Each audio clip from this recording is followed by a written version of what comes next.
Broncos country. Happy Friday night, Denver Broncos faithful. I am Kodiak Broncos, joined with the amazing Crushin It with Miles Smith. So make sure you follow him in the description down below. Either way, we've got a great stream. All right. We've got free agency this upcoming week. How about Max Crosby to Baltimore? Didn't expect that one. We're going to touch on all that.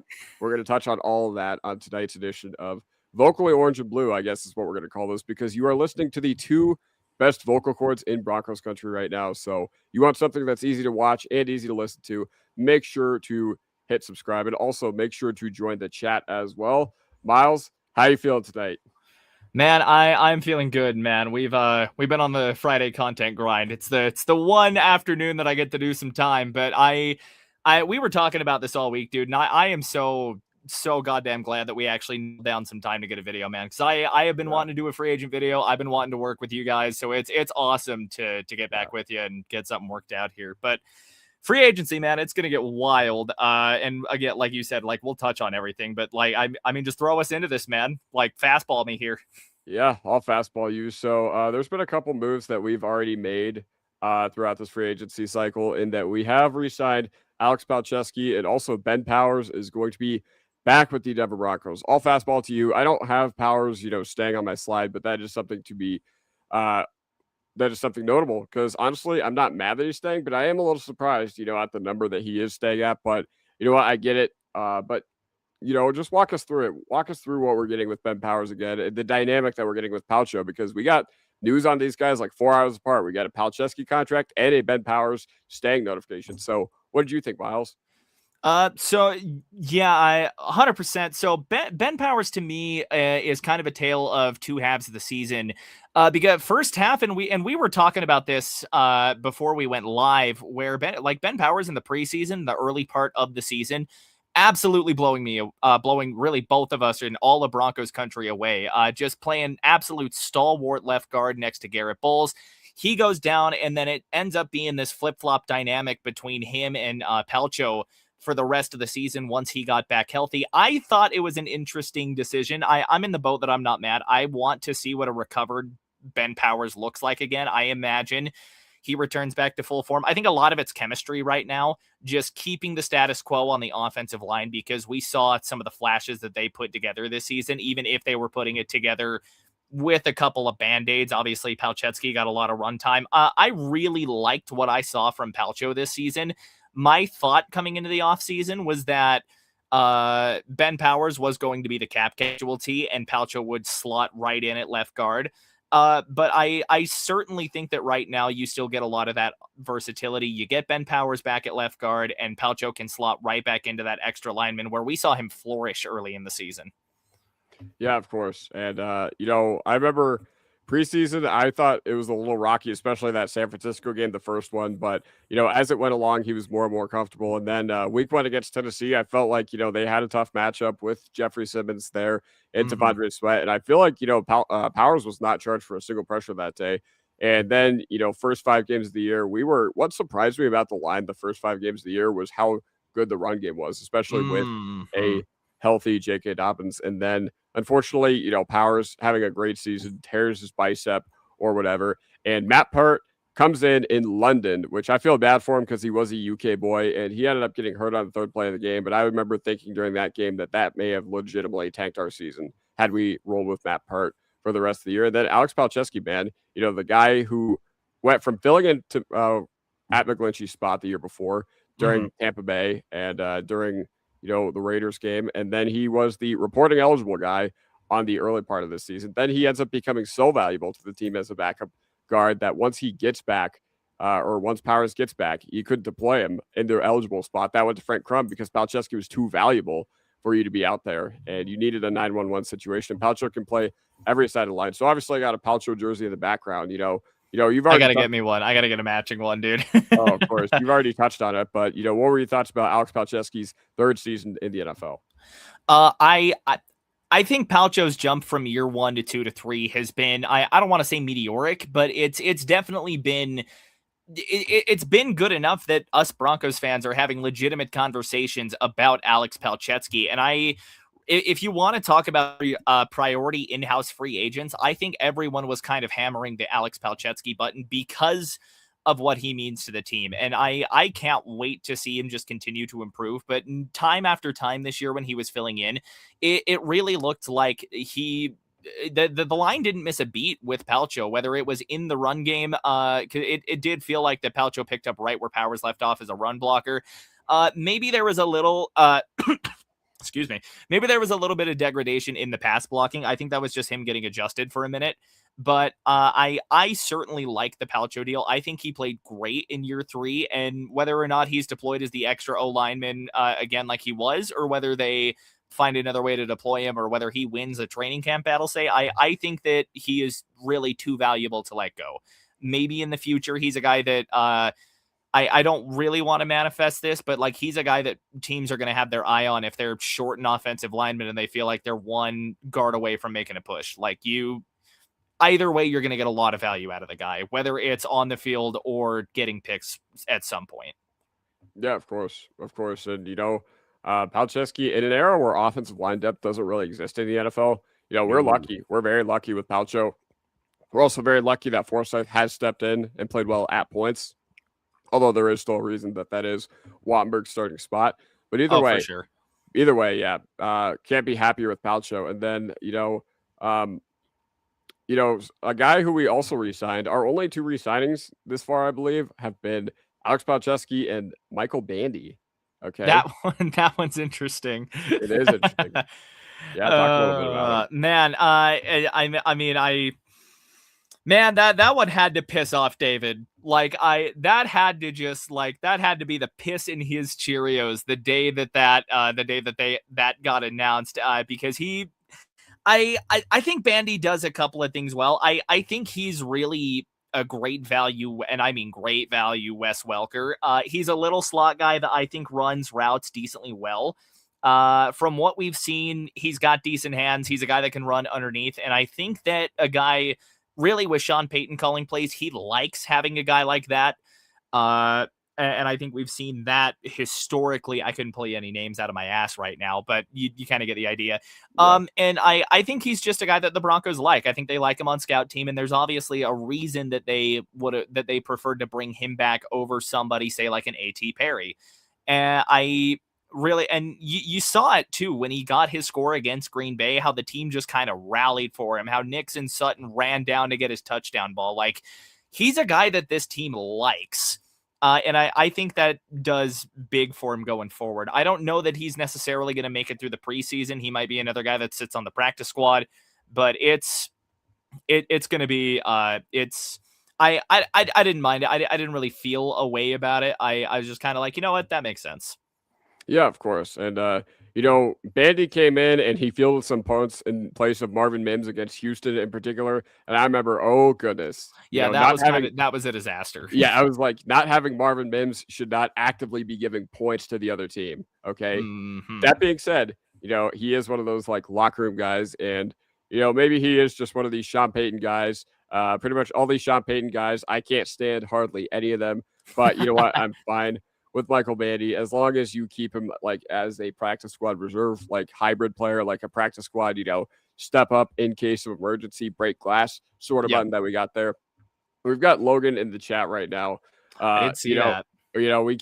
We've got 8 minutes, almost 9 without addressing the big horse. So it is Friday and Alex Singleton we still have not gotten any re-signing news with Alex Singleton. And yeah, that's interesting. But he said, you watch Orange and Blue today. Can't believe it.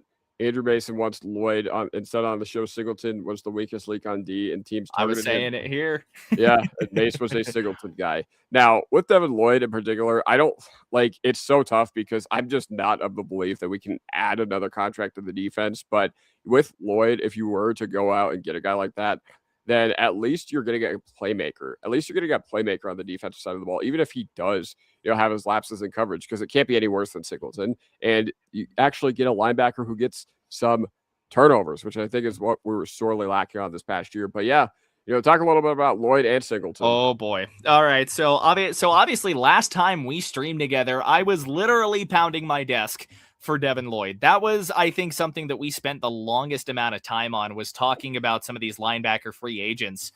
And Devin, and like you said, Devin Lloyd is 100% a playmaker. I think that he was one of the sole reasons that Jacksonville defense was as damn good as it was last year, because we saw them make some crazy plays down the stretch. Obviously, he helped them shut down the Broncos. It was Devin Lloyd is a guy that I absolutely think this team could use. I think he's a guy that comes in. I think he'd mesh well with the guys that are in the locker room. They're all dogs. And it's and I put this on my thumbnail, but it's widely believed that Justin Strnad will be in new pastures next season. I think you need a guy that can not just replace that production, but just go toe to toe with anybody that comes out on offense. Obviously, inside linebacker has been a problem spot. Alex Singleton has contributed to that. I thought he was okay year one. It was a ostensible improvement. It was a visual improvement from what we had before him, but just Singleton this year, there were so many times on defense where you could point out exactly the blown assignment, and it was most usually Singleton on a running back or a tight end. I can think of a couple of times over the past couple of years where Alex Singleton has he's gotten taken to fucking Gapplebee's on a wheel route. Like, I mean, this is a fucking Maserati drag racing a goddamn Ford F-150 that has maybe 3 gears in the transmission. Okay. Alex Singleton and May said it best, and this comment said it best. Singleton has 100% been the weak link on this defense. I got a lot of respect for the guy, but as a player, I send a locker room guy like him to Tennessee to put that defense together. Send him to Green Bay to replace Quay Walker. Just do not put him back in orange and blue in 2027 or 2026. The only way I'm fine with him being in orange and blue is if he's Chicago's plan for replacing Tremaine Edmonds. Which, would that be a good plan? Absolutely not. No. But no. Especially with the standards that Chicago is trying to have and the jump that they are trying to make. But yeah, man. I think I've talked about this ad nauseum because I think as a fan base we're just fear mongering. I think we're fear mongering because there's been a lot of reports from certain outlets that are so certain that Alex Singleton is going to be re-signed. And it feels like, for the past 5 days, yeah, exactly. For the past 5 days, I've just been like, whew, it like 10:27 past meridian right now. And we still have not had a Singleton re-signing news. And you know what? I'll take it. Now, last year, the DJ Jones contract re-sign news did leak at 11 p.m. on that Sunday night before free agency. So we still got a little ways to go, but Mile High Mims, Bryce tweeted today that if Singleton makes it to Monday, he thinks that there's a very good chance he goes elsewhere, which thank goodness, because we need to have higher standards, man. Like you said, 100%. Respect the guy, love what he's done for this team, but at a certain point, you need to move on from your key liabilities, okay? A lot of people are just like, well, I want to see, this defense needs continuity. And the way I put it is, no, it doesn't. Okay, it needs to be better than what it was. It needs to modernize. You need to give Vance Joseph more ammo to work with in the middle of the field, because that has consistently been the weak point for as long after Singleton's first season, really. I brought this up before the show, but I think you'd get better play out of Lavelle Bailey, who's on a reserve future deal right now. Like, I genuinely think Lavelle Bailey could come in and do a much better job than Singleton. Yeah, no, I don't disagree. But the bar for Singleton is not very high. Like, the bar to replace him is not very high at all. You saw our best game from our linebackers this year was Casey, Greenlaw and Strnad and Greenlaw, and they played fan-freaking-tastic. There was no other game where we got even good play from the linebackers, I would say. Solid play, sure. But man, usually that was from Strnad's side, though, or Greenlaw's side. Wherever Alex Singleton wasn't, it was usually that side that you were getting that solid play out of. Yeah, and everybody wants to be like, well, look what he did in the divisional round against Buffalo. Look what he forced the fumble. I'm like, did you guys forget how many yards Buffalo rushed for that game? Like, seriously.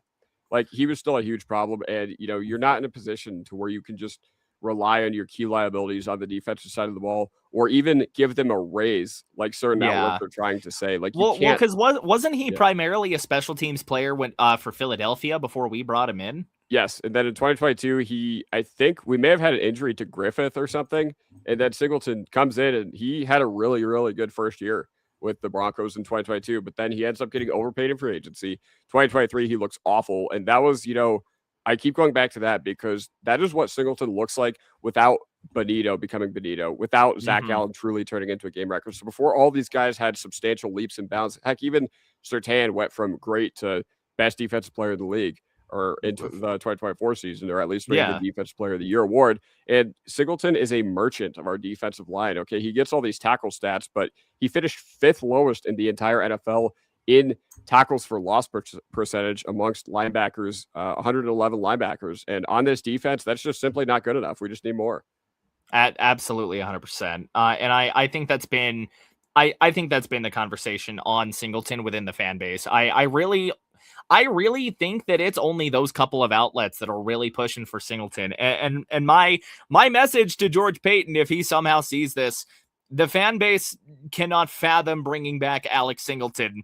Do not do it unless you want a riot in Dove Valley. Yeah, like you've seen all the stuff on Twitter lately about, George Payton, just from speculation and leaks, and just because other AFC teams are doing things, the Raiders have been very active. They traded Max Crosby tonight. Yeah, we'll get to that. Yeah, of course. And the Ravens, they added Max Crosby, and then the Chiefs, they traded away Trent McDuffie. But the other side of that is they now have number 29. So while they didn't get in front of us. Yeah, exactly. So while the conversation is they didn't get better, at least every team is being active. And, Sean and George have said that you need to be selective with where you throw your darts in free agency, with, what you do and what you swing at and what you don't. That being said, you only have 23-ish million in cap space or something like that. Maybe 34 if you restructure Quinn. Either way, man, I don't know, man. Just don't re-sign 49. It's just not a good idea. Like, he is a clear liability. And, the pro Singleton people, I love how anytime you try to have a conversation with them, they always started out with, you don't know ball, instead of respectfully, here's why we should re-sign him. Like, it's always a you don't know ball thing instead of, whatever. I actually do know ball. And I know that you probably shouldn't pay your aging linebackers who are going to be 33 years old that have had an ACL tear that have only going to get slower. Yeah, and Chris Eddings put it good in a comment there too. We do need turnovers, and Singleton just wasn't forcing them. And he also threw that out. Like, he's out of position making tackles for after a back has gotten a first down or after a tight end's caught the majority of first down. It's like, you have to, my last point on this is just, you absolutely have to get better at this goddamn position, because it has been a problem ever since Trevathan and Marshall have left. Like, come on. Like Todd Davis was okay for a few years, but other than that, what have we had to hang our hat on at linebacker? And this is a team that's had some legendary middle linebackers. John Mobley is the guy that comes to mind, like, immediately. Like, you can do it. Go do it. Yeah, of course you can do it. So, yeah, once again, I'm not going to just beat a dead horse about Singleton, but, we are through Friday without getting an extension. And once again, a lot of people are thinking that if he gets to Monday, then he's going to be as good as gone. There was something else that popped up tonight from Andy NFL. I wanted to touch on this because Andy NFL, obviously, great draft mind on Twitter. Go check him out at Andy NFL with 2 Ys. That being said, there was a report about Devon Achane potentially becoming available. And I don't know if we're trading number 30 for him, but, it seems like Miami is interested in keeping around Jalen Waddle, but who knows with Achane? Okay, who knows? But either way, any ideas on, how we could attack the running back position? Obviously number 30, it's not exclusive to trading for Achane, but any ideas on what we should do there? I like the Achane idea to a certain point. I think with him, you get an absolute home run hitter, a proven home run hitter. That is, I mean, this guy is all gas, no brakes. Don't let him go around a switchback.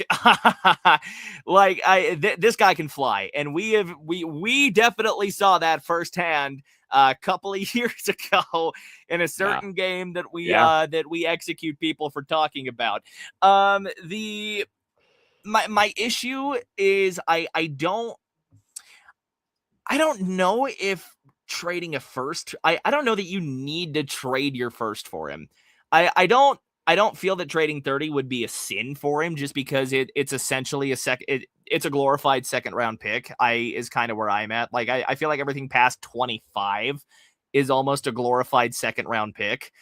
But I feel like you could round out a little more value, move a little bit of cap around without having to give up that first and potentially get a shot at one of these higher echelon kids coming out of the draft. But I like the idea of going and getting Achane. If you do have to move 30 for it, it's a decision you can make. But with Kansas City having 2 picks, with Vegas having 2 picks in the first, I think you need to hang on to it. And maybe you can use a player on the roster that we're not sure about to just as ammo. You know what I mean? But Yeah. no, but Andy does make a really good point. Being at 30 is a really tough spot to be with our needs. Where I think though that there's a little bit of wiggle room is that I think this isn't this considered a relatively deep linebacker class. Yeah, it's a very deep linebacker class. I think if you trade at 30, I almost think you have to lock in like Anthony Hill in the second round. You have to find a way to get Anthony Hill. Unless we take a wide out at 30, and by that point, I think a lot of the top guys are going to be down. Who did I think I mocked Chris Brazzell, wide receiver at pick 62. Maybe that's what you do. If you trade 30 for Achane, I do think you are getting much better getting Achane. I think, but still, I think there's this glaring gap of there is no power in that backfield. It's all glitz and glam, really. Harvey's receiving ability, we didn't down. You and I have talked about this a lot, but down to down Harvey was just really hard to watch this season. You would get the speed factor for sure and the explosive ability with Achane, and I'll stop beating a dead horse here. But I just think that you need something else at running back, though I would not be mad at getting Achane. Yeah, of course. There's another guy I really love, Mike Washington. I don't know if you've looked into him that much, but he is sick, man. You were talking about him during I think Horsepower Hour earlier in the week, and I was paying attention after you brought him up. I don't think he fell to me when I was doing the draft. It's either that or I just didn't prioritize it that early. But I from what you've said about him, like I think this guy could absolutely be a home run pick for Denver if they're able to get him. I think he's everything that they need. Yeah, of course. I think literally 6'1", 223. I genuinely think he's like JT reincarnated. Like that's how I feel about him. Now, JT was still a work in progress. He wasn't a perfect prospect, but he had that insane athleticism and he was just able to bank on his tools while he was still learning the running back position. And by week 17 against Jacksonville, his rookie year, he runs for like 250 yards and 3 touchdowns. It's like, all right, this guy finally put it all together. Now, going back to the number 30 talk, I know you talked about some receivers, but there are 6 receivers that I'd be fine taking in the first round. Okay. A lot of people are talking about Romeo Doubs. It seems like there's a very well-connected NFL insider who thinks that Romeo Doubs to San Francisco is pretty much a done deal. So I don't think you need to worry too much about that. I don't think we want to over extrapolate our cap space into the wide receiver position. That being said, there are some receivers I would like. I don't think Boston is going to be there. I think his range is like 20, probably 25 is his floor. And then Casey Concepcion, that's another guy that a lot of people really like. I don't think Casey adds anything to this team that we don't already have is the problem, but I think he does everything. He's kind of like a mix of Franklin and Mims, just at a higher level of what they do receiver-wise. And then Omar Cooper Jr., man, I think if you want like a little chess piece on the offensive side of the ball who can play on the boundary and separate in the slot, that I really like him, and he's a good yak player. If Cooper falls, you have to take him at 30. Like that's if Omar Cooper somehow falls to 30 and really like Kenyon Sadiq's not on the board, you have to take Omar Cooper. I don't think he's going to make it to 30 at all. I had a question about your thoughts though on a guy, another running back, probably more of a day 3 prospect, probably a round 6, round 7 guy, maybe late round 5. How did you feel about Adam Randall out of Clemson? Really liked his game, man. You turn on the tape and, the size speed score is obviously great. 6'2", 230. I think he ran a 4.5 flat. Did he not? And, you watch him out of the backfield at Clemson, and he just looks really, really good for a guy who just started playing the running back position. And, he is going to be a relatively older running back entering this draft again, I think. So I understand why fans would be a little bit soured on that just based on what we did with our second round pick last season. But, I Right. think he complements RJ pretty well. One of the things, though, is that he's a really good receiver. And I think it'd be good because I think you could have like a do it all guy. You don't have a tell. And you have a guy who's 6'2, 230. I don't think he necessarily quite plays to that strength, but he is very fast for his size. And I'm kind of curious as to why he didn't convert to tight end if he has that level of size. But yeah, no, I think he looks good. He's definitely somebody who, Jamari Taylor is another guy who I'd be happy with if they kick the tires on day 3. Demont Claiborne, I would love to upgrade the Jalil role there. But yeah, I know you really like Adam Randall. So tell us a little bit about him. So Randall in my research, so again, like you said, like a guy that just switched to the running back position. I might actually need to pull him up because I found him on NFL Draft Buzz is just like really once you get to day 3, you are taking straight up flyers. And really, I think if you're going to take a flyer on anybody, I think that he is a guy that physically is worth taking a swing on. Again, I need to find him on here real quick because I wasn't anticipating coming to this, but it is he is eluding me for some reason. Hang on just a minute. But no, I definitely think that he adds a little bit to this backfield that we don't have. And assuming that running back isn't an early round priority, I think if you want to take a swing on a guy in round 5, round 6, maybe even round 7, if he falls that far, because again, he is an extremely raw prospect, just considering the fact that he just barely made the switch this season. What I do like, though, production, 814 rushing yards on 4.8 a carry, 36 catches for 254 yards out of the backfield, 10 rushing touchdowns. I think he's a guy that can come in and, like you said, do it all. And I think Denver has sorely been missing a guy that just is big, that can pound down the middle, but that can also do a little bit of everything. And again, there is going to be a lot in his game that he has to develop. There is a little bit of an injury history as well. He tore his ACL in 2022. But I certainly think that if you want to take a late round flyer on kind of a high upside guy, I think Adam Randall is absolutely your day 3 running back swing that I think could be your potential Kyle Monungai of the 2026 draft. Yeah, of course. And, talking a little bit about some more prospects, like Adam Randall is definitely a guy that I would love for them to target, round 4. Maybe, you go there with the Saints pick if you're not certain he's going to make it to the next one where you have at the bottom of the 4th round. But, Chris Bell, man, I don't know how much research you've done into the wide receivers, but he's somebody that I think a lot of people were talking about, early on in the process. And then unfortunately, he does have that ACL tear. Full disclaimer, guys, I'm not really a Chris Bell stan. I think I did my pre-combine draft notes or whatever, and I think he was either my wide receiver 13 or 14. I think I bumped him up just slightly ahead of Malachi Fields after that horrible combine Malachi Fields had.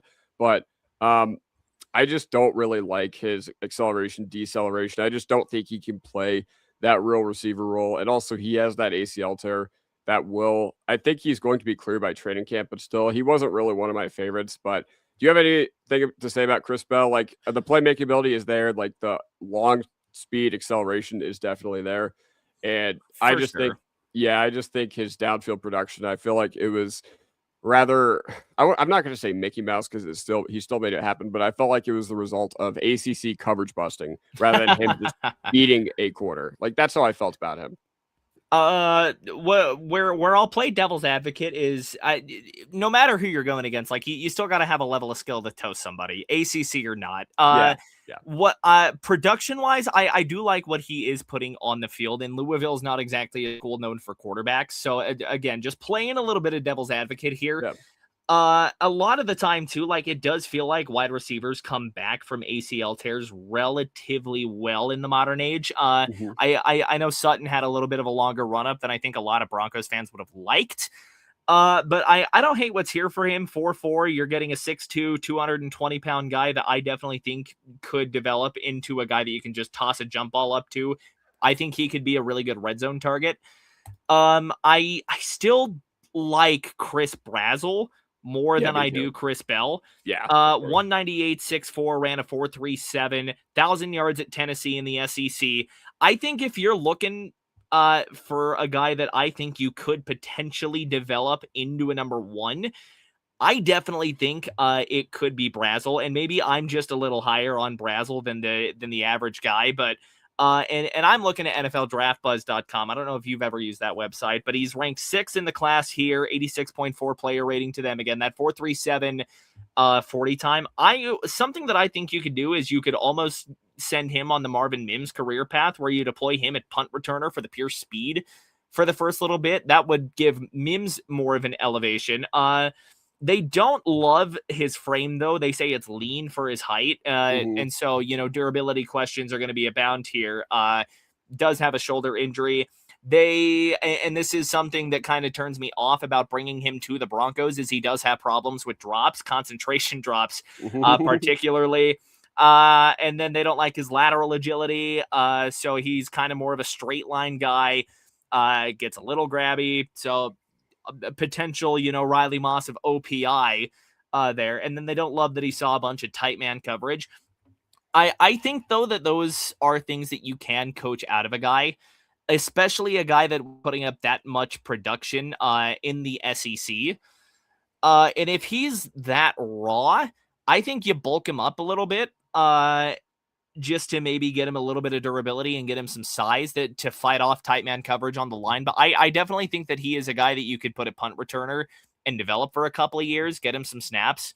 But Chris Brazel right now is probably one of my favorite wide receivers that I think Denver can legitimately get in this draft. Yeah, there's 3 receivers, or no, there's 6 receivers that I have first round grades on. There's 3 that I have like fringe second, third round grades on, or I shouldn't say fringe second, third, because Chris Brazel is no doubt a second round grade for me. 100%. Really, really like his game. And I feel like with him, Tennessee, it's hard to not helmet scout. I get it, but he doesn't carry a lot of the same red flags that guys like Jalen Hyatt or Dante Thornton or Cedric Tillman had at Tennessee, because Jalen Hyatt, I'm pretty sure, ran like 60% of his routes as go routes, which that's absurd. Dante Thornton had like 25 yards per catch, and it becomes statistically like a level of unsustainable once you get to that territory. But I think if anybody can break the curse, it's him. I think if anybody can break the curse, it is definitely going to be Chris Brazel. He's extremely lean for his frame, and he's insanely acrobatic for being 6'5", has a really nice catch radius. The only thing is, I feel like his effort runs extremely hot and cold. And I feel like his, how should I put this?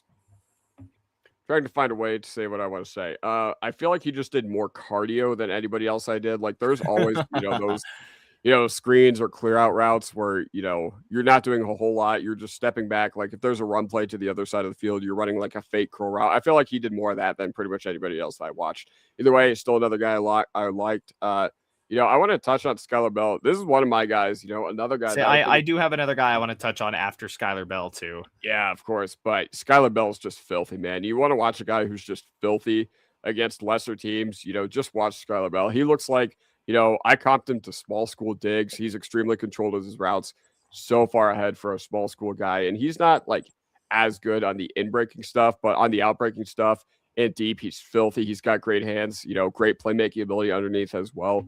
So I feel like he definitely adds something that, I think there are a handful of guys who I think would be really, really good fits for the Broncos. And I think Skylar Bell is one of them, just because I feel like his skill set is something we don't already have on this team. Another guy is Bryce Lance.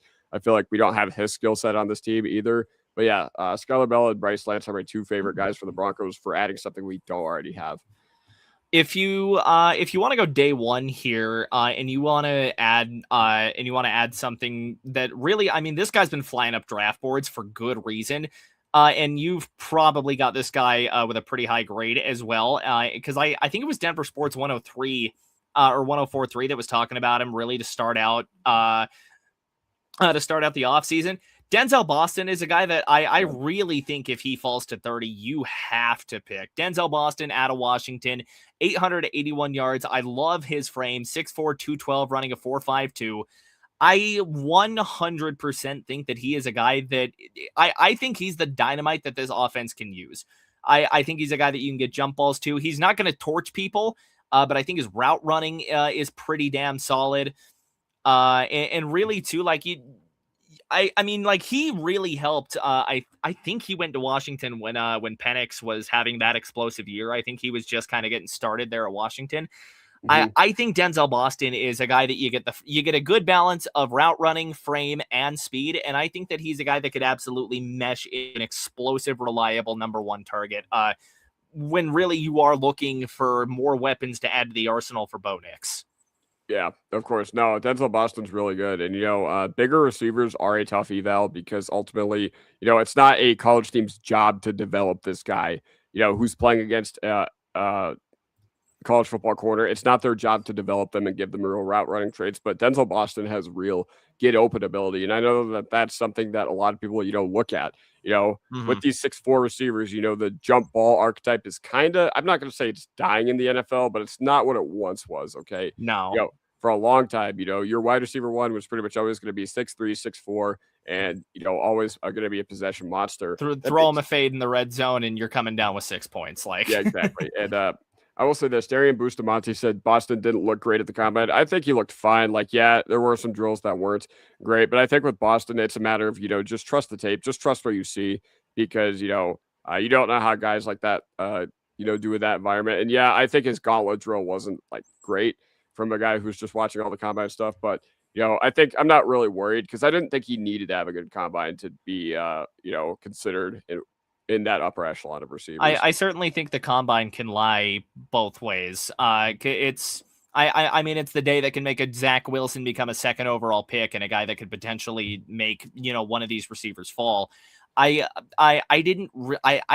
admittedly did not get to watch the combine, so I don't have anything really to say on that, but just from what I've seen of Denzel Boston, like I'm certainly a trust the tape guy. I'm with you there for sure. What up, Sinbad? I saw Trent in here too a minute ago too. We got some of my guys popping into here. Yeah. Hilltime Sports. Yeah, what's good? Yes, sir. Either way, but yeah, no, Denzel Boston, absolute demon, So let's talk about some real NFL news that has currently gone down. So, one of the first comments we got was Max Crosby to the Baltimore Ravens. Max Crosby is out of our division. Okay. It felt That's nice. Yeah, it felt like for years, man, Max Crosby just always had our number. Even in, the past 2 seasons where we've really ramped it up and Vegas has kind of been in free fall mode.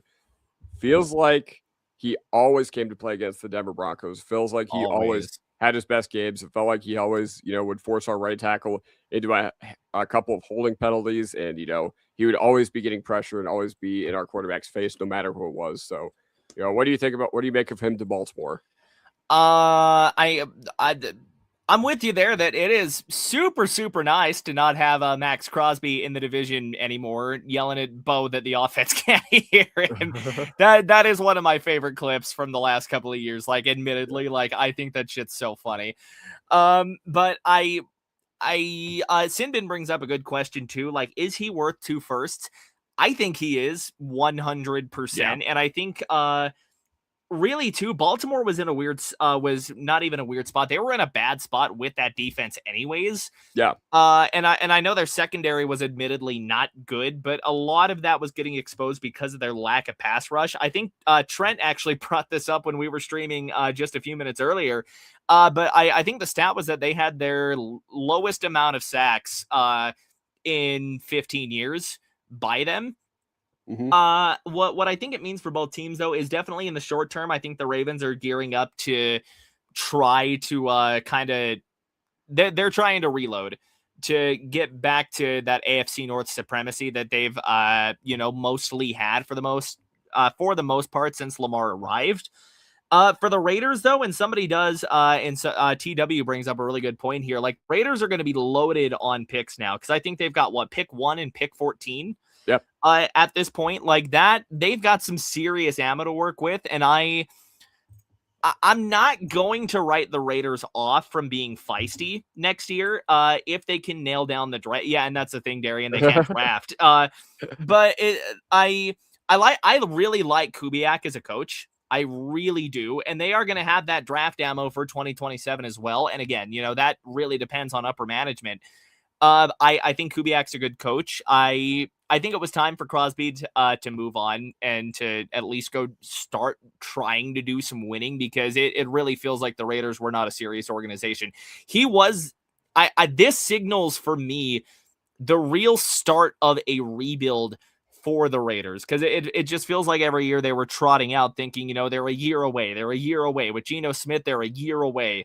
And it just hasn't materialized. And so now I definitely think they're finally tearing everything down. And that I think the Crosby move is really just the symbolic, cherry on top of the teardown. Yeah, no, you're completely right. And first of all, I want to retouch on this, Darian. We did touch on Romeo Dobbs. Um, I wouldn't be all hoorah for it. I wouldn't be against it either if they did decide to go another route. But we did mention that an insider, a well-connected insider, basically has plugged him to San Francisco. So honestly, I've kind of put that out of my mind. Now, going back to this, is Crosby worth 2 firsts? All right, guys. If I said a number 3.5, what do you guys think I'm talking about? Do you think I'm talking about, I don't know, what is 3.5 to you? You can make of that what you will. 3.5 was what the Baltimore Ravens sack leader had last year. Mike Green had 3.5 sacks. So they needed some sort of pass rush. And the Ravens, man, under Harbaugh, they always came ready for a fight. They've always been ready. They've always been built on toughness and trenches and physicality. And they've kind of lost their identity on the defensive side of the ball over the past few years. I know a lot of that was because of McDonald retiring, and there is a little unfortunate situation happening with Nnamdi Madubuike. I don't know what's happening, but it sounds like he may have quietly retired. I don't know. I don't want to speculate on that. That being said, the Ravens pass rush was not what it once was. And you know what? You got AFC North. You got all these great pass rushers. Yeah. You've got Myles Garrett. You've got yeah, don't ask my wife that. You've got Myles Garrett. You've got TJ Watt. Now you've got Max Crosby. So you know what? The AFC North. Joe Burrow's life is going to be hell. Oh, yeah. It's just, within the nature of that division to have all these pass rushers. But once again, you think about what the Ravens, they value in their organizational history. The tough leaders of the defensive side of the ball. Terrell Suggs with the pass rush, Ed Reed in the secondary, Ray Lewis commanding the middle of the defense. So, yes. Absolutely. I think it's a home run trade for the Ravens. I think for the Raiders, the Raiders definitely are not as good now. Like, I'm sorry, but you can't trade your best, one of the game's very best edge rushers and convince me you got better, no matter how good that 14th overall guy is, at least at this point. Okay. Right. Could it be worth it in November, December when your rookie's balling out? Sure. Very well could be. Because honestly, if you're the Raiders, you're gearing up for the long haul with Mendoza. Okay. That being said, yeah, I don't know. That saying they can't draft though, but the 2027 class, I haven't really looked too much into the 2027 class. I know it's supposed to be good, but I feel like every class, the next class is always just so much more stacked than this previous one. And I don't know. I will have to look into that. That being said, there are a lot of really good blue chip guys like Jeremiah Smith when he comes into the in the NFL will probably be a top 5 pick right now. Do you guys think it's possible to get George Pickens still? Miles, take this one. Oh boy. I think it is. I just don't think Denver's willing to give up what it would probably take to get George Pickens. Jerry's notoriously cheap when it comes to his players until he's I mean until maybe he's trying to trade him. I don't think the Cowboys are willing to budge on Pickens unless you like vastly overpaid. Like I honest to God think Denver would have to send like a Riley Moss and the 30th overall, maybe some other picks. I don't think that's worth it. Right now, I think there are other ways that you can get better at wide receiver.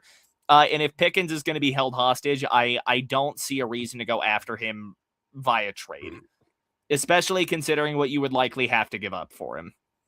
Yeah, of course. And I think, this room for all the, how do I throw this? For all the criticism we put towards this room, and, they do need to improve and they do need to take steps forward or whatever. I don't think it would just be the smartest use of resources to do that. Would I love George Pickens to be a part of this wide receiver room? Yes, of course. But if he had to hit the open market, I'd be much more open to it. But now that you actively have to trade assets for him and he's going to be on the franchise tag and you would probably have to extend him, I just don't know how doable or possible that really is. But yeah, there has been no word on Pickens since he got tagged. Simbin Stream says Pickens is a diva. Honestly, I don't mind a diva. I think we need to get a few more dogs on this team. All right. I understand culture. I understand continuity. I understand wanting good guys in the building. Our eyebrowless GM goes to the podium every draft, every free agency cycle, and says, oh, it's not about the players that we're bringing into the building, but also the people, So I can imagine Pickens is not on the radar, but I don't mind a diva, man. I wouldn't mind like even a AJ Brown, or honestly, I wouldn't even mind a Brandon Ayuk. The only guys I'm really out on are guys like Tyreek or Stephon Diggs, where they're like proven head cases off the field. Yeah. You pretty much took the words out of my mouth on that. Somebody did ask, I think earlier, would you like Zach? And then I'll kind of bring in too. So TJ Jensen asks if we would like Zach Wilson to be our backup. And then Darian poked in saying he'd be a good backup if Stidham got moved. I would be 100% on board with that move. And here's why. Wilson's a guy that already knows the system. He's been in Denver. He wasn't here long, but he was here under Sean Payton. I don't think that would be a bad move at all. Plus, he'd get to develop a little more in that Payton system. I don't think anybody really knows what Zach Wilson is anymore now that he's not a Jet. Didn't he have a really good preseason, get himself paid a little bit, and move on under the Broncos? I would not be opposed to bringing Zach Wilson back as a backup. And I think we definitely get to. I think that'd be a very funny dynamic between clean face of the franchise Bo and MILF banging Wilson over there. So, but no, I'd be eager to hear your thoughts. But I would not be opposed to bringing Wilson back if Stidham gets moved.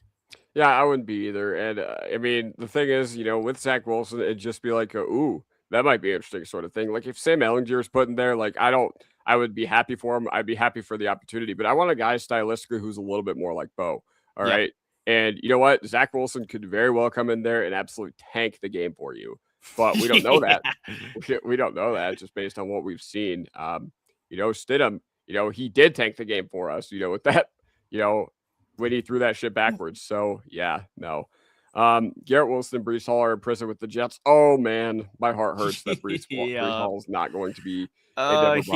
He was my number one target for the Broncos to go get. Like that was my guy in free agency other than Devin Lloyd. And then seeing he got, I made a short about, I'm like, our running back dreams will not be realized in the form of Breece Hall, folks. Free my boy. Yeah. They're holding him hostage. Yeah. But either way, let's see what else. Pat Bryant's still a dog. Hopefully he built off last season. I've never seen such a high floor rookie wide receiver. Anytime the play came to him, whether it was a block or like a tough catch on 3rd and 8, he made it, man. Bryant just needs to stay healthy. And I know that a lot of that is out of his control. There were a couple of really unfortunate plays that got him concussed twice in the span of a month. I think Pat Bryant on a fundamental level is Pat Bryant's development like that idea intrigues me enough that if Denver doesn't draft a wideout, he's the only reason why I'm not like completely pissed. I'd still be kind of mad, but I'd be like, you know what? Maybe they like Pat Bryant a lot more than other people do.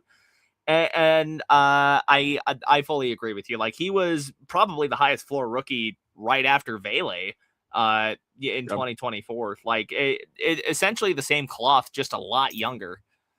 Yeah, exactly. That's why, Vela was the odd man out. I hate to say it during the preseason, but he ended up netting us a sweet early draft pick. I still would have liked to keep Kev Vela. I think he would have helped during our early season struggles. That being said, our struggles were independent of him.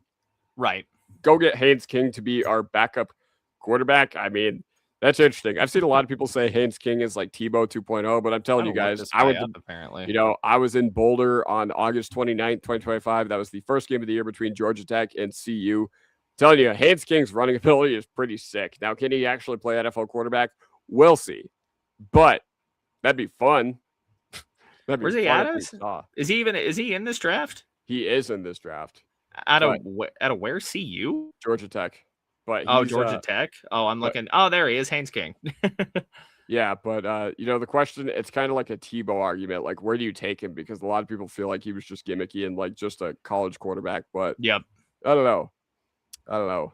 That'd be interesting that could be interesting. I almost feel like it'd be if you took Bo Nix's passing ability, and like put all of those skill points into run the ball. 4.46 40 at the quarterback position is going to get you picked up one way or another. Like some team is going to be tantalized by that athletic ability there, and I wouldn't blame him. I just think it's interesting.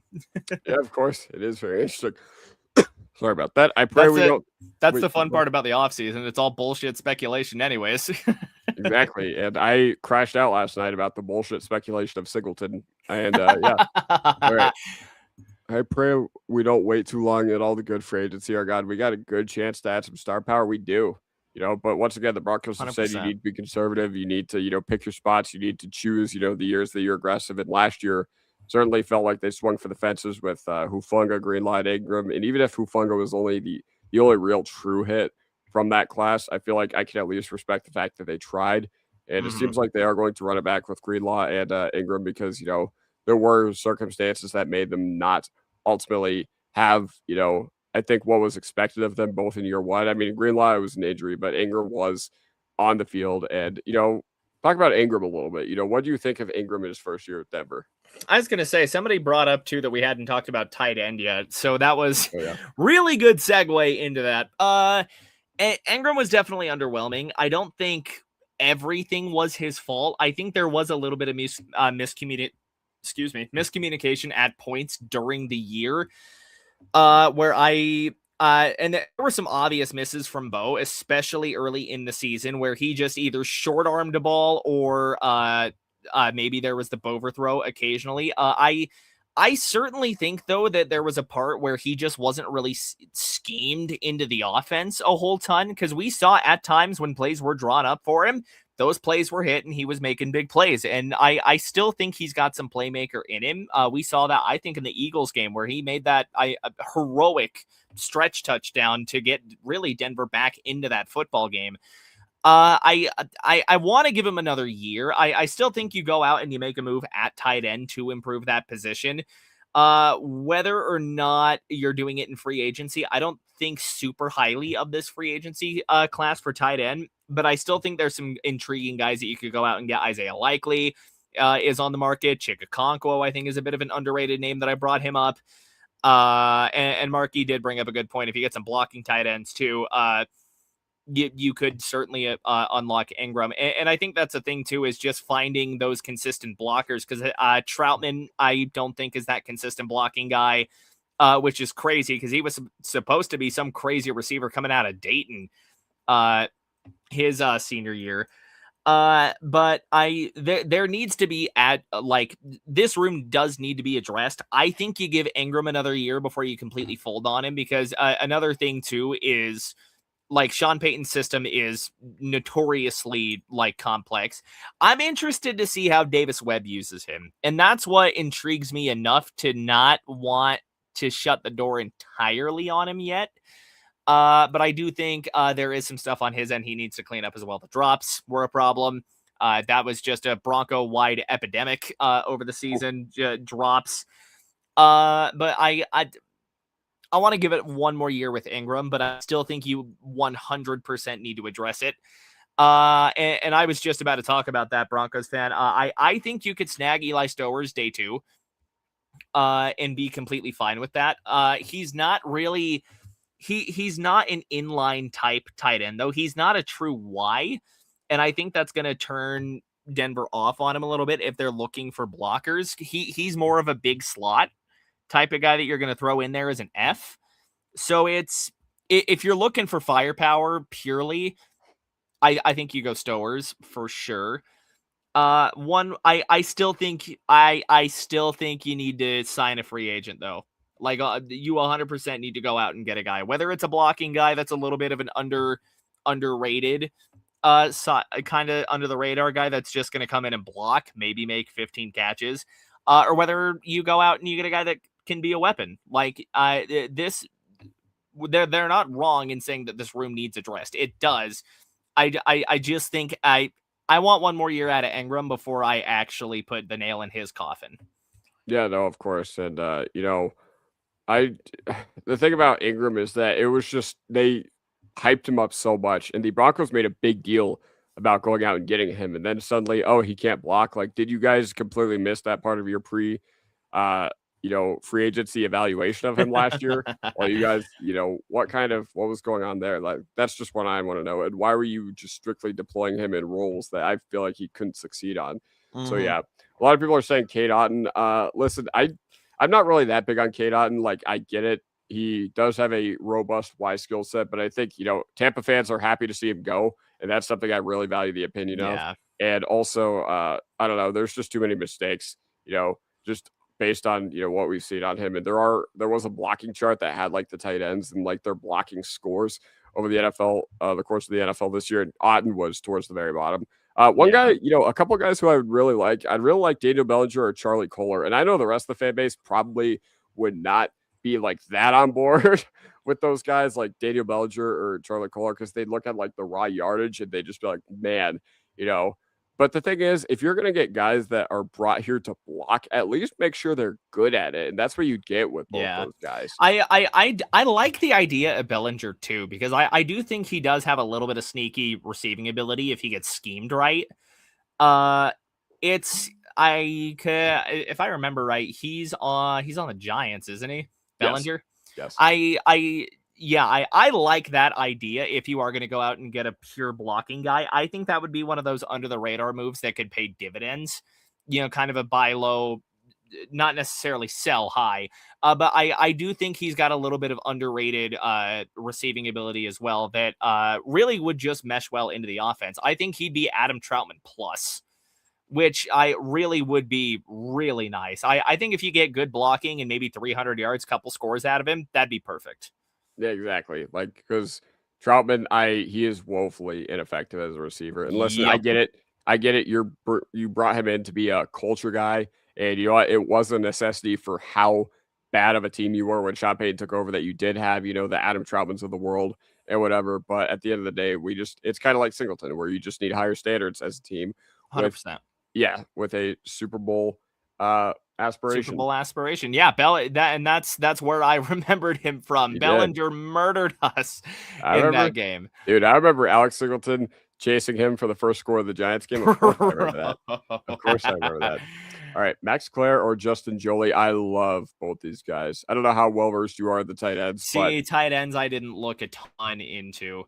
That's okay. I got you. Max Clare, when he was at Purdue, he was, legitimately one of the premier tight end talents in college football. And, he did everything at a very, very high level while he was at Purdue. He transfers to Ohio State, and I feel like he's just a very good fit for the modern game. He's very savvy on like these RPOs, on these like pro style concepts. And Ohio State ran a lot of them. Feel like he's really good in line. And I feel like he has really good dynamic receiving ability that, 448 yards is very, very respectable tight end production, especially considering what he was sharing the field with at Ohio State. You had Cardell Tate, you had Jeremiah Smith, and you had Brandon Ennis just strictly at the running or wide receiver position.